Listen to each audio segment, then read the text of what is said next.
समझ लो सब लोग, ध्यान से समझना। सेल का विद्युत वाहक बल आज हम पढ़ेंगे। कुछ लोग कल नहीं आए थे तो सेल मैं फिर से बता रहा हूँ हम लोग। तो सेल समझना क्या चीज़ होती है। सेल क्या होता है? एक लिक्विड भरा रहता है सेल में। कैसे बनता है सेल? कोई भी पात्र होगा या कोई भी एक हिस्सा होगा, उसके अंदर क्या भरा रहेगा?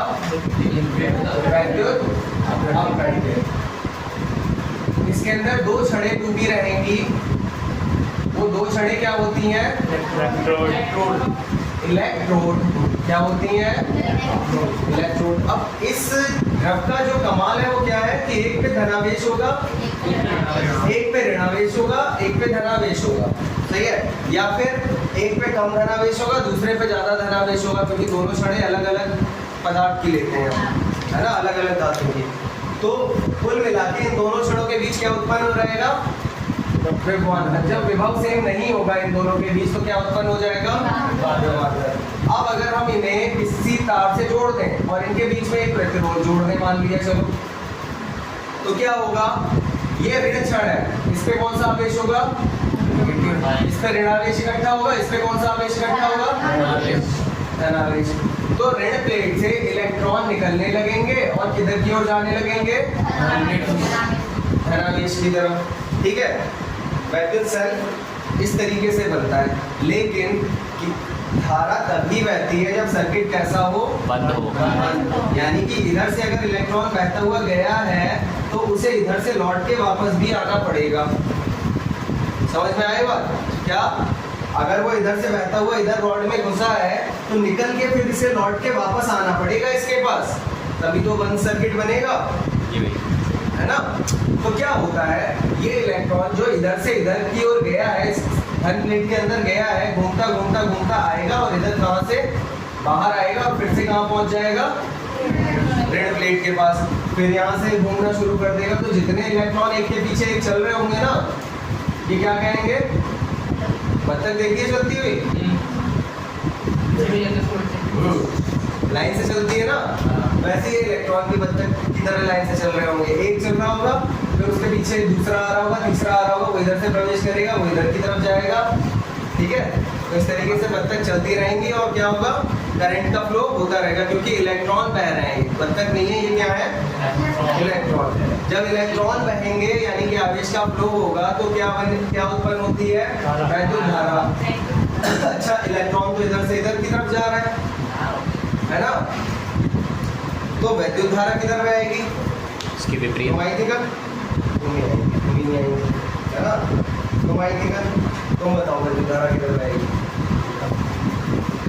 इलेक्ट्रॉन तो इधर की तरफ जा रहे हैं, फिर घूमते घूमते घूमते घूमते आ रहे हैं सीधे, फिर यहाँ से यहाँ की तरफ चल दे रहे हैं, एक के पीछे एक लगे हुए। इस तरीके से क्या एक बंद परिपथ बन रहा है। तो वैद्युत धारा किधर बहेगी ये बताना है। आशीष बता रहे हैं, हाँ बताओ। बता रहे हैं ना? देखो, ये मैंने डायरेक्शन बनाई इलेक्ट्रॉन फ्लो की, ये मैंने डायरेक्शन बना दी इलेक्ट्रॉन फ्लो की। इसी डायरेक्शन में बहेगी वैद्युत धारा? किधर बहेगी? अगर नहीं है तो किधर बहेगी? ये भी तो है। फिर बताओ विवेक। इसके ऑपोजिट इलेक्ट्रॉन के दो से ऊपर है ना, सीधी किधर बहेगी भाई? विपरीत दिशा में। विपरीत दिशा में। देखो विवेक ने बताया इट्स सो सिंपल, इसके अपोजिट, है ना? अगर इधर की तरफ इलेक्ट्रॉन फ्लो हो रहे हैं तो उसके अपोजिट डायरेक्शन में क्या बहेगी? ये सिंपल ही बात है। ठीक है? ये लेकिन तुम लोगों को फिर भी कंफ्यूज हो रहे होंगे, ये समझ नहीं आ रही कि बार बार तब भी अटक जाते हो कि किधर बहेगी, है ना? कि दोबारा क्यों पूछ लिया, कहीं और तो नहीं बह रही है? ये भी हो सकता है, ये सोचते हो कि दोबारा क्यों पूछ रहा हूँ। तो फिर ये बंद सर्किट बन जाएगा। लेकिन एक चीज यहाँ पे देखने वाली बात है कि यहाँ इलेक्ट्रॉन धन प्लेट से ऋण प्लेट की ओर जा रहा है। कुदरत तो इसे अलाउ नहीं करती है, ऋण प्लेट की ओर नहीं जाता है ना इलेक्ट्रॉन। कुदरत अलाउ करती है क्या इस चीज को? नेचुरली इलेक्ट्रॉन कभी भी ऋण प्लेट की तरफ नहीं जा सकता है ना? तो यहाँ पे क्या होता है, अंदर जो रासायनिक क्रिया होती है, यहाँ पे अभिक्रिया होती है, वो ऊर्जा उत्पन्न करती है और वो इसे धक्का देती है इलेक्ट्रॉन को कि तू जा इसके पास, ठीक है, यहाँ पे रासायनिक अभिक्रिया होती है, उससे जो एनर्जी उत्पन्न होती है रासायनिक ऊर्जा, वो इसे धक्का देती है कि वो इस प्लेट तक पहुंचे जाके, ठीक है, और इलेक्ट्रॉन की जो कमी हो रही है वो पूर्ति करे, ठीक है। तो नेचुरली नहीं जा सकता, लेकिन भेजती है रासायनिक ऊर्जा जो यहाँ पे होती है, तो यहाँ पे इलेक्ट्रॉन जाता है और इस तरीके से ये सर्किट कंप्लीट रहता है और धारा बहती रहती है, ठीक है। तो इसमें देखो रासायनिक क्रिया हुई, यानी कि रासायनिक ऊर्जा लगी, रासायनिक क्रिया से ही तो इलेक्ट्रॉन गया इधर से इधर की तरफ और उसी के कारण विद्युत बह पा रही है, अदरवाइज यहीं पे ये सेक्शन कट हो जाता। अगर इलेक्ट्रॉन यहाँ नहीं पहुंचता तो सर्किट पूरा नहीं होता, यहीं पे कनेक्शन कट हो जाता, कोई इलेक्ट्रिक नहीं होती। तो जो रासायनिक ऊर्जा यहाँ पे हुई, रासायनिक क्रिया यहाँ पे हुई, उससे क्या उत्पन्न हो रही है? वैद्युत ऊर्जा। तो वैद्युत सेल क्या काम करता है? रासायनिक ऊर्जा रासायनिक ऊर्जा को वैद्युत ऊर्जा में बदलता है, ठीक है। इसमें जितना ये कार्य करता है, ठीक है, इसमें जितना सेल कार्य कर रहा है ना, बाहर भी इलेक्ट्रिक बाहर है और अंदर भी इलेक्ट्रिक बाहर है, दोनों काम कर रहा है। देखो सेल क्या काम करता है, वैद्युत सेल दो काम करता है, उसे अपने अंदर का भी हैंडल करना पड़ता है, तुम्हें दिखता नहीं है, जो तुम्हें केवल तार में धारा बहती हुई दिखती है, उसे अपने अंदर का भी हैंडल करना होता है, अंदर वैद्युत बहाने में भी कार्य करना है। तो दो कार्य करता है, एक तो बाहर वैद्युत को बहाता है, दूसरा अंदर वैद्युत को बहाता है। तो जो इन दोनों कार्यों में ऊर्जा खर्च होती है, ठीक है, इन दोनों कार्यों में जो ऊर्जा खर्च करता है वैद्युत सेल, उसे ही क्या कहा जाता है? सेल का विद्युत वाहक बल। समझ में आई बात? दोनों कार्यों में बाहर जो विद्युत बह रही है और अंदर जो विद्युत बह रही है, दोनों को ही बहाने में जितनी ऊर्जा सेल खर्च करता है उसे क्या कहा जाता है? सेल का विद्युत वाहक। समझ में आ गई बात? चलो ठीक है, अब नोट करेंगे।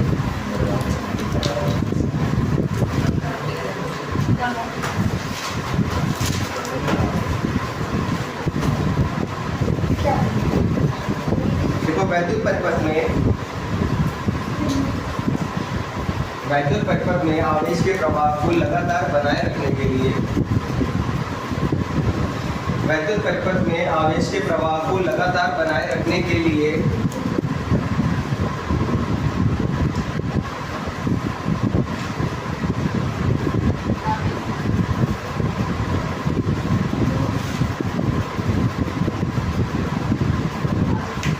को लगातार बनाए रखने के लिए आवेश के प्रवाह, ब्रैकेट में एक चीज और लिख देना, वैद्युत धारा। आवेश के प्रवाह से ही वैद्युत धारा उत्पन्न होती है ना, वैद्युत धारा। आवेश के प्रवाह को लगातार बनाए रखने के लिए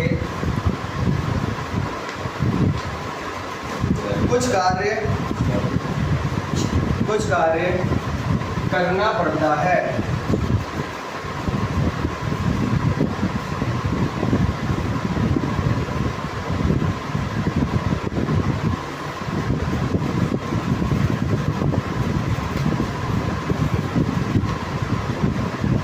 ठीक है, यह कार्य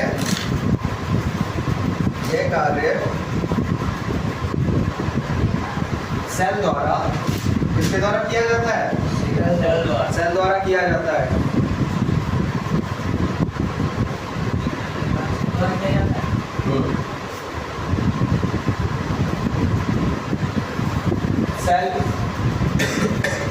सेल रासायनिक ऊर्जा द्वारा, रासायनिक क्रिया द्वारा, सेल रासायनिक क्रिया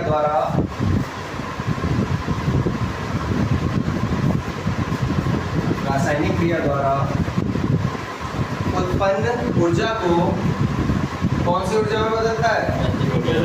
वैद्युत ऊर्जा में बदल देता है। रासायनिक क्रिया द्वारा, रासायनिक क्रिया द्वारा उत्पन्न ऊर्जा को वैद्युत ऊर्जा में बदल देता है।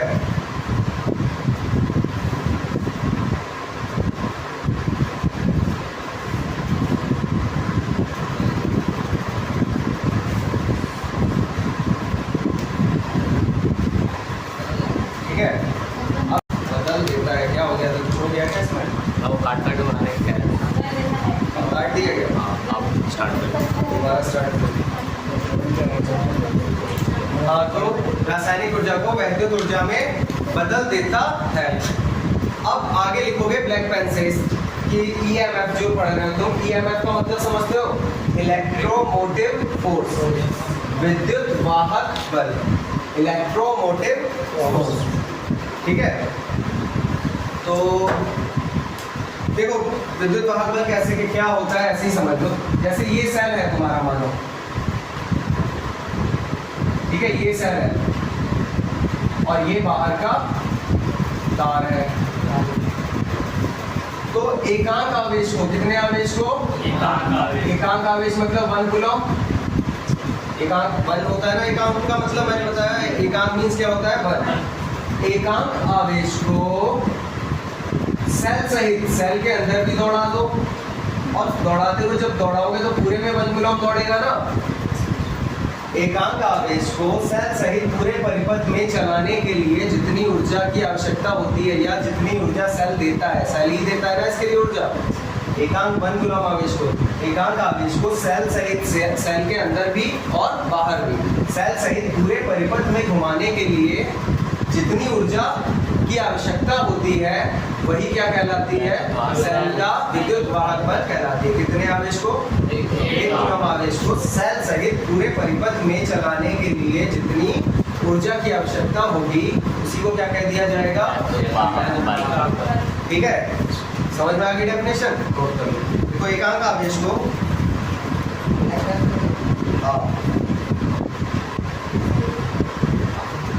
एकांक आवेश को सेल सहित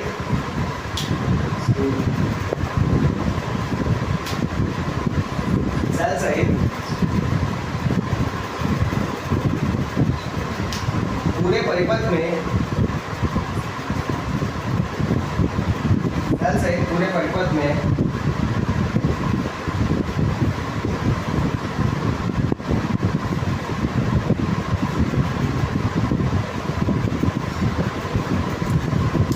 पूरे परिपथ में प्रवाहित करने के लिए सेल द्वारा जितनी ऊर्जा दी जाती है,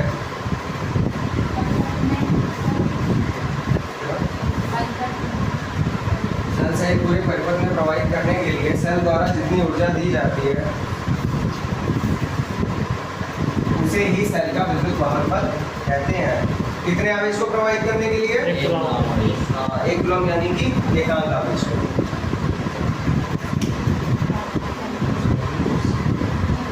इसे कैपिटल ई से प्रदर्शित करते हैं।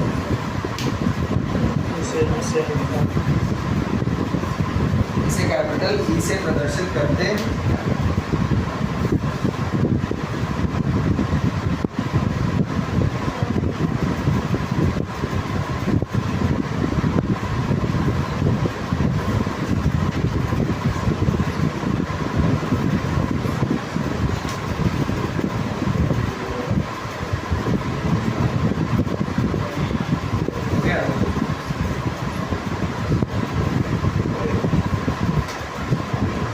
नेक्स्ट लाइन से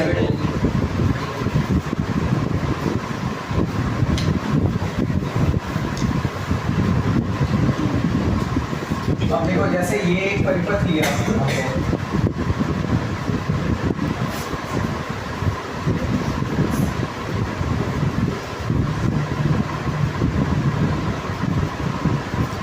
ठीक है। देखो ये एक परिपथ लिया जैसे हमने, इसमें प्रतिरोध क्या जुड़ा हुआ है? R। माना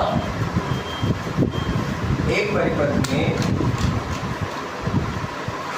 Q कूलम आवेश, कितना आवेश दौड़ाया जा रहा है इसमें? Q कूलम आवेश प्रवाहित करने में W जूल कार्य करना पड़ता है। सेल को करना पड़ेगा ये, है ना? तो इसके अंदर कितना आवेश प्रवाहित कर रहा है? क्यू धारा वैल्यू है। चलो आवेश भी, आवेश के फ्लो से ही धारा उत्पन्न होती है, तो क्यू कूलम आवेश प्रवाहित किया जा रहा है इसके अंदर, और उसके लिए कार्य कितना करना पड़ रहा है? तो देखो क्यू कूलम आवेश को प्रवाहित करने में कार्य करना पड़ रहा है W, तो एकांक आवेश को प्रवाहित करने में कितना कार्य करना पड़ेगा? W/Q। Q। इसी को क्या बोलेंगे? विद्युत वाहक बल। इसी को बोल दिया जाता है विद्युत वाहक बल। E बराबर क्या होता है? W/Q। ठीक है, तो क्या तब सेल का विद्युत वाहक बल E बराबर क्या हो जाएगा? W/Q जूल पर कूलॉम। ठीक है, और कुछ भी कहते हैं इसे जूल पर कूलॉम को क्या बोलते हैं? मीटर स्क्वायर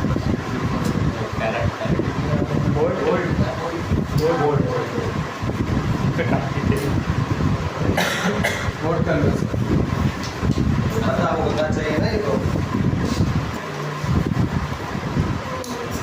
ठीक है, अभी देखो तुम लोगों ने पढ़ा था टर्मिनल विभवांतर पढ़ोगे। अब टर्मिनल विभवांतर मतलब किन्हीं भी दो बिंदुओं के बीच का विभवांतर। सही है, तो जैसे ये एक सेल है, इसका विद्युत वाहक बल है E सपोज, इसके अंदर 3 प्रतिरोध जोड़े हैं। कितने प्रतिरोध जोड़ दिए? R1 R2 R3। अलग अलग मान है इनके, कोई बड़ा है कोई छोटा है, इनमें सब बराबर नहीं है मतलब। अब यहाँ बिंदु जो मिल रहे हैं तुम्हें, एक ये बिंदु है A, एक ये बिंदु है B, एक ये बिंदु है C और एक ये बिंदु हो गया D। विद्युत वाहक बल तो देखो पूरे परिपथ में, सेल सहित पूरे परिपथ में विद्युत को एकांक आवेश को बहाने में जितनी ऊर्जा लगेगी, है ना, इतने आवेश को एकांक आवेश को पूरे परिपथ में बहाने में जितनी ऊर्जा लगेगी उसे क्या कहा जाता है? विद्युत वाहक बल, EMF, इलेक्ट्रोमोटिव फोर्स। लेकिन टर्मिनल विभवांतर जो है वो भी वोल्ट में ही। EMF का मात्रक क्या होता है? वोल्ट है, वो भी वोल्ट में ही है। ये भी एक तरीके का विभवांतर ही है, सही, पूरे परिपथ के लिए है बस, क्योंकि W/Q वोल्ट मात्रक है ना इसका भी। टर्मिनल विभवांतर का मतलब क्या होता है? टर्मिनल मीन्स कोई भी दो बिंदु, पूरा सर्किट नहीं, सर्किट के दो बिंदु। जैसे मान लो हम कोई भी दो बिंदु ले सकते हैं, सपोज हमने A लिया B लिया, तो A और B के बीच जो विभव है, मान लो विभवांतर A और B बिंदुओं के बीच वो कितना है? V1। ऐसे B और C के बीच क्या है? V2 है मानो। और ऐसे ही C और D के बीच मान लो कितना है? कोई भी दो बिंदु लो, उनके बीच जो विभवांतर होगा उस विभवांतर को ही क्या कह दिया जाएगा? टर्मिनल विभवांतर। इन दो बिंदुओं के बीच, A और B के बीच टर्मिनल विभवांतर कितना है? V1। टर्मिनल विभवांतर मतलब पूरे परिपथ की बात नहीं करेंगे हम वहाँ पे, पूरे परिपथ के लिए हो जाता है क्या? विद्युत वाहक बल। जब किन्हीं दो बिंदुओं के बीच की बात करेंगे हम, तो उसे क्या बोलते हैं? टर्मिनल विभवांतर। किन्हीं दो बिंदुओं के बीच जो विभवांतर होगा उसे क्या कहा जाएगा? टर्मिनल विभवांतर। अब वो दो बिंदु कोई से भी हो सकते हैं। B और C के बीच अगर विभवांतर निकालोगे वो भी एक टर्मिनल विभवांतर है। वो किस किस के बीच है? B और C के बीच। ठीक है, A और D के बीच भी टर्मिनल विभवांतर निकाला जा सकता है, ये भी तो दो बिंदु ही हैं। A पर विभव कुछ है, मान लो D पर विभव कुछ है, इनका अंतर निकालेंगे तो क्या आएगा? वो भी एक टर्मिनल विभवांतर है। तो टर्मिनल विभवांतर का मतलब क्या हुआ? कुल मिला के किन्हीं भी दो बिंदुओं के बीच जो विभवांतर होगा उसे क्या कहा जाएगा? टर्मिनल विभवांतर। और इसकी अगर डेफिनेशन देनी हो हमें, तो डेफिनेशन देखो हमेशा जब भी दी जाएगी तो 1 कूलम आवेश दौड़ रहा होगा इसके अंदर। 1 कूलम का मतलब क्या हुआ? एकांक। 1 कूलम का मतलब क्या हुआ? एकांक। अब अगर A और B के बीच टर्मिनल विभवांतर बताना है तो इसकी डेफिनेशन क्या होगी?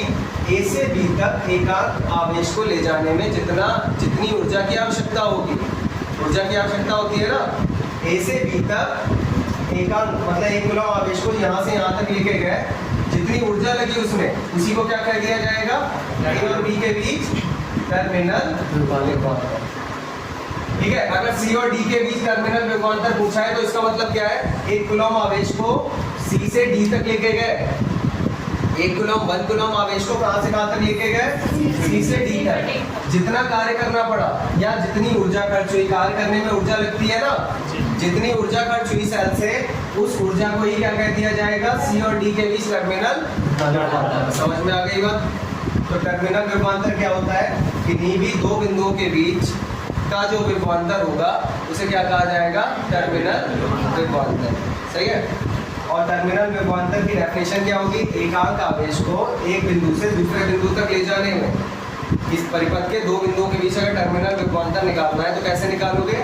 एकांक आवेश को एक बिंदु से दूसरे बिंदु तक ले जाओगे, जितनी ऊर्जा खर्च होगी उसमें उसी को क्या कहा जाएगा?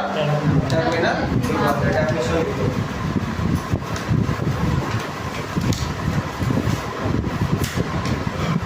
देखो, किसी वैद्युत परिपथ के किन्हीं भी दो बिंदुओं के बीच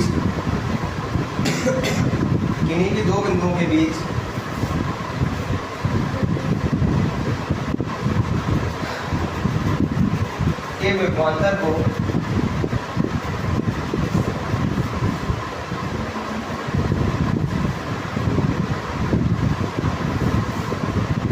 टर्मिनल विभवांतर कहते हैं।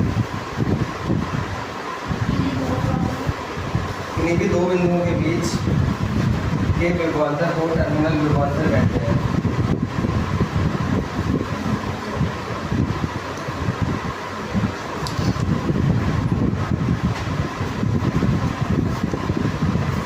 ठीक है।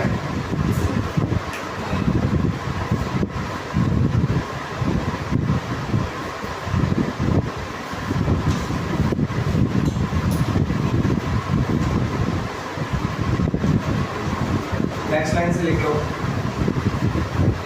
एकांक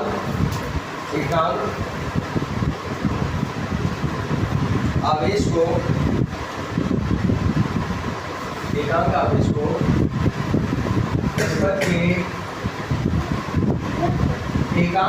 को परिपथ के एक बिंदु से दूसरे बिंदु तक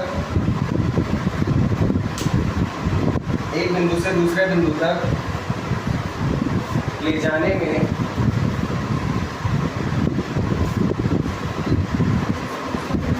एक बिंदु से दूसरे बिंदु तक ले जाने में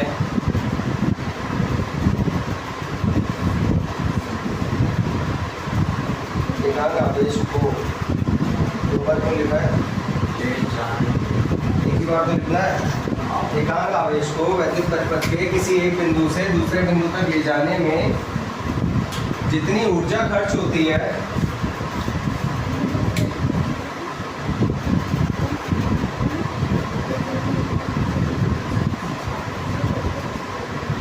ब्रैकेट में लिखना या जितना कार्य किया जाता है,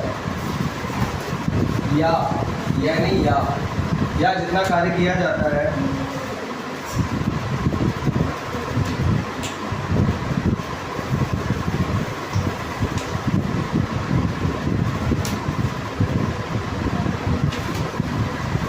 उसे ही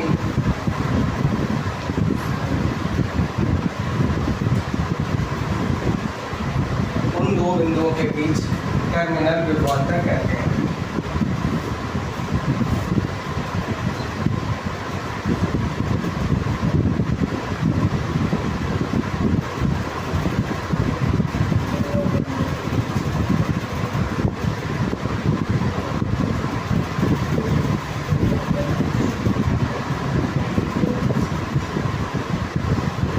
ठीक है।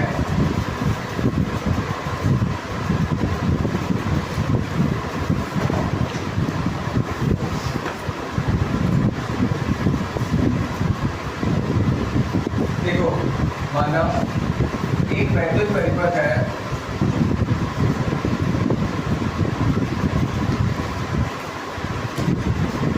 जिसमें दो प्रतिरोध R1 व R2 है। ठीक है। वह विद्युत भार बल कितना है?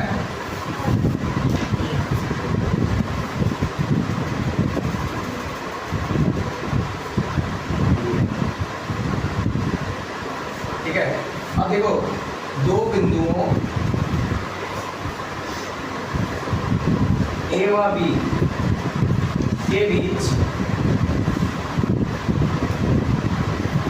टर्मिनल विभवांतर। तब ए और बी के बीच अगर टर्मिनल विभवांतर V निकालना है तो V बराबर क्या होगा, W अपॉन Q। जहाँ देखो Q कूलम अगर इससे प्रवाहित हो रहा है और इस पे जो किया गया कार्य है वो कितना है, W।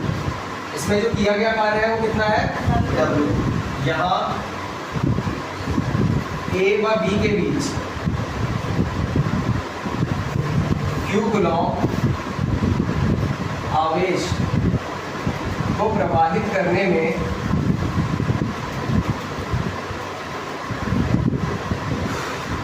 किया गया कार्य W। तो देखो A और B के बीच जो टर्मिनल विभवांतर हुआ V बराबर क्या हुआ, W अपॉन Q। W क्या था, A से B तक Q कूलम आवेश को ले जाने में किया गया कार्य। अब Q कूलम आवेश को ले जाने में किया गया कार्य अगर W है तो 1 कूलम को ले जाने में कितना होगा, W अपॉन Q। लेकिन ये केवल A और B के हिस्से, A और B के बीच की बात है। एक बिंदु और है B और C, उसकी बात नहीं है, सही है। तो अगर हम ये मान लें कि ये V1 है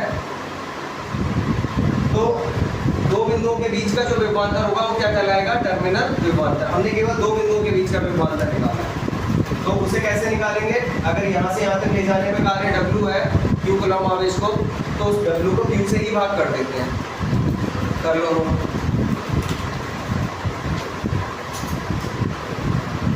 अब एक ये इंपॉर्टेंट बात है, लो इसे समझ लीजिए। देखो ये एक विद्युत वाहक बल है, मतलब एक क्या है, सेल है, सेल से जोड़ा है। कितने प्रतिरोध जोड़े हैं हमने यहाँ पे, 3, R1 R2 R3। देखो श्रेणी क्रम में जब जोड़ा जाता है तो तीनों पर ही विभव आ जाएगा, तीनों पर ही विभवांतर उत्पन्न हो जाएगा। कुछ विभवांतर इस पे होगा V1, सही है। अगर दो बिंदु यहाँ ले हम तो, और दो बिंदु यहाँ, तो इनके बीच में कुछ विभवांतर होगा, वो क्या होगा, V2 है मान लिया। और दो बिंदु ये हैं, इनके बीच जो विभवांतर है वो V3 है। तो देखो V1 जो विभवांतर कहलाएगा वो किस प्रतिरोध पे कहलाएगा, V2 विभवांतर आ गया किस प्रतिरोध पे, R2 पे। श्रेणी क्रम में जितने जुड़े होंगे सब पे ही अलग अलग विभवांतर आ जाता है। अगर सेम प्रतिरोध हो तो सेम विभवांतर बढ़ जाएगा, ठीक है। जो विद्युत वाहक बल होगा वो पूरा का पूरा इन पे बढ़ जाएगा। और एक चीज देखो, अगर यहाँ पे आंतरिक प्रतिरोध जोड़ के दिखाया है हमने, आंतरिक प्रतिरोध इसी के साथ जुड़ा रहता है, इस तरीके से दिखाया है अगर, तो वो आंतरिक प्रतिरोध होता है इसमें। अगर इस तरीके से साइन बना हो ना, कभी कभी देखा होगा तुमने, इस तरीके से साइन बना होता है, कभी सेल नॉर्मली बना रहता है जैसा हमने अभी बनाया था इस टाइप से। देखो सेल को दो तरीके से दिखाया जाएगा तुम्हें, एक तो ये हो गया ये प्लस माइनस, और एक होता है ये कि इस साइड में थोड़ा सा प्रतिरोध भी जोड़ के दिखा दिया जाता है और इस तरीके से डिब्बा बना के उसे बंद कर देते हैं। तो ये जो होता है ना, ये कहलाता है आंतरिक प्रतिरोध। क्या कहलाता है, और आंतरिक प्रतिरोध क्या होता है, जो बैटरी के अंदर विद्युत बह रही होती है उसके रास्ते में जो प्रतिरोध लगता है वो कहलाता है आंतरिक प्रतिरोध। और अगर नहीं दिखाया गया है तो इस आंतरिक प्रतिरोध को हम 0 लेते हैं, क्योंकि यहाँ कोई प्रतिरोध नहीं है ना। तो उस केस में हम ये लेते हैं कि बैटरी के अंदर कुछ भी विद्युत खर्च नहीं हो रही है, मतलब कुछ भी ऊर्जा उसके अंदर खर्च नहीं हो रही है। सारी ऊर्जा जो वो उत्पन्न कर रही है वो बाहर सर्किट में खर्च हो रही है। अगर आंतरिक प्रतिरोध दिखाया है तो हम ये मान के चलते हैं कि सेल के अंदर भी विद्युत खर्च हो रही है। जैसे मैंने अभी तुम लोगों को बताया था कि इलेक्ट्रोड जुड़े रहते हैं, तार में भी खर्चा होता है विद्युत का और अंदर भी खर्चा होता है। तो अंदर वाला खर्चा 0 मान लेते हैं विद्युत का, कब, जब आंतरिक प्रतिरोध नहीं दिखाया हो। जब आंतरिक प्रतिरोध दिखाया है तो अंदर भी खर्च हो रही है विद्युत, ये मान के चलते हैं, ठीक है। इस केस में नगण्य हो जाता है आंतरिक प्रतिरोध, नगण्य को हटा दिया जाता है ना। तो यहाँ पे क्या मानोगे बताओ, यहाँ पे ये माना जा रहा है, यहाँ पे अगर इस तरीके से सिंबल बना है इसका मतलब जितनी भी ये ऊर्जा उत्पन्न कर रहा है ई, वो बाहर तार में बढ़ जा रही है, इसके अंदर कुछ भी खर्च नहीं होते, ठीक है।